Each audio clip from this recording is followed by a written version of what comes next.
Good Sunday morning, Northeast Ohio, on the 6th day of December. It was actually on this date, back in 1876, that the Electoral College found itself in a bit of a stalemate in the presidential election that year between Ohio Governor Rutherford B. Hayes and New York Governor Samuel Tilden. Tilden, a Democrat, had won the popular vote, and he thought the election.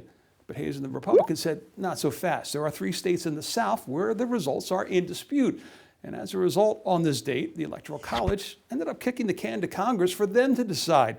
They would appoint a 15-member commission that would study the matter for 3 months before awarding the race to Sandusky County's favorite son just 2 days before the inauguration. Now, this year, no repeat is expected a week from tomorrow as the Electoral College meets in state capitals around the country. This is video of Ohio's Electoral College vote 4 years ago in Columbus. Cuyahoga County's Ed Crawford, now ambassador to Ireland, presiding over the meeting.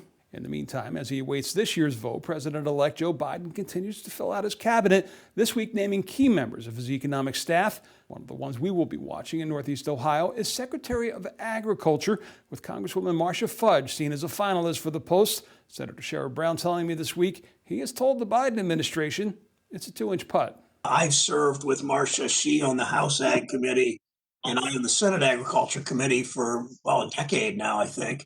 And we've worked on farm bills together. She understands agriculture. She understands the importance of the feeding programs, from school breakfast, school lunch programs, summer feeding programs.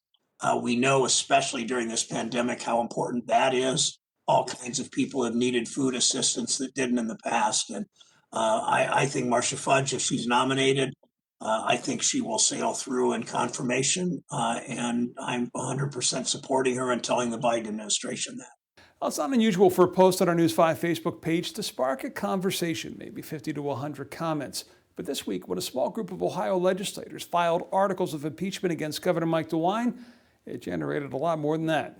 It was a simple 8-word question posed after 4 members of the Ohio legislature introduced articles of impeachment Monday against Governor Mike DeWine. Do you think the governor should be impeached? Within a day, more than 600 of you would weigh in, with the vast majority in support of Governor DeWine saying no. Jim writing, the same people calling for his impeachment are likely the same people who put their entire families at risk and gathered with family for Thanksgiving. Nancy, though, one of the few saying yes. He has destroyed our economy and small business. The things he has done were unnecessary and didn't work. That, as you see, sparked more than 60 replies, many saying it was COVID that destroyed the economy, not DeWine. For his part, the governor says, enough already. At some point, this foolishness has got to stop.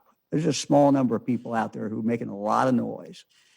And I just wish that they would go spend some time talking to somebody who suffered through this, someone who sees the suffering every day. That message directed towards State Representative John Becker, leader of the impeachment effort.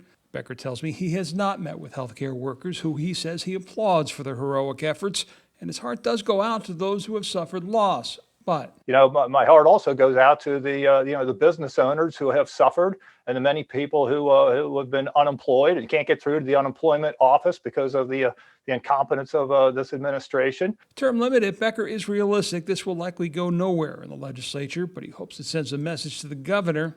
And he also had this message. I personally guarantee that the governor will be challenged in a primary. I'm hoping that person is not me. I would much prefer supporting somebody that's more substantive. But if nobody of substance steps up, I will do it. One such possibility is former Congressman Jim Renacci, who this week sent out an email asking supporters to join what he is calling Team Ohio First. Renacci was one of a handful of hopefuls who challenged DeWine for the governor's nomination in 2018 and bailed out of the governor's race when he was asked by the president to launch a failed challenge of Senator Sherrod Brown instead. Well, those primaries may still be 2 years off, but by the time we get there, Secretary of State Frank LaRose tells me he wants to see Ohio's election system made even stronger, especially when it comes to vote by mail.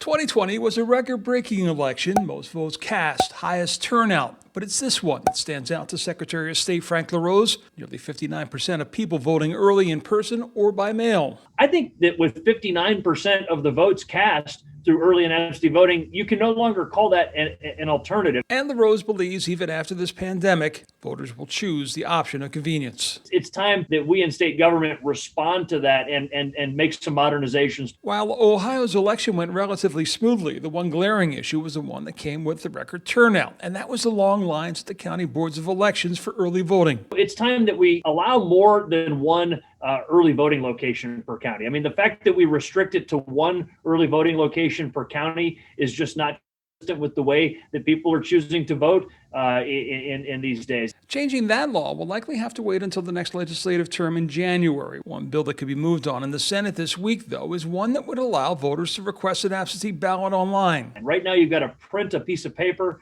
to mail it to your Board of Elections to request your absentee ballot. I proposed in the state legislature 5 years ago that we put that online. We can do it securely. It's time that we make that step forward. Some of these are steps like adding additional drop boxes that the courts have ruled the Rose could take on his own, something he didn't do in the November election, and something he told me he would prefer not to do. John, the best place to make changes as it relates to elections are at the state capitol, at the state house, where you can work to get a bipartisan consensus. This way, both parties have a stake in the process, and it's not used for political purposes later. With Democracy 2020, I'm John Kosich. Enjoy your Sunday. Stay safe.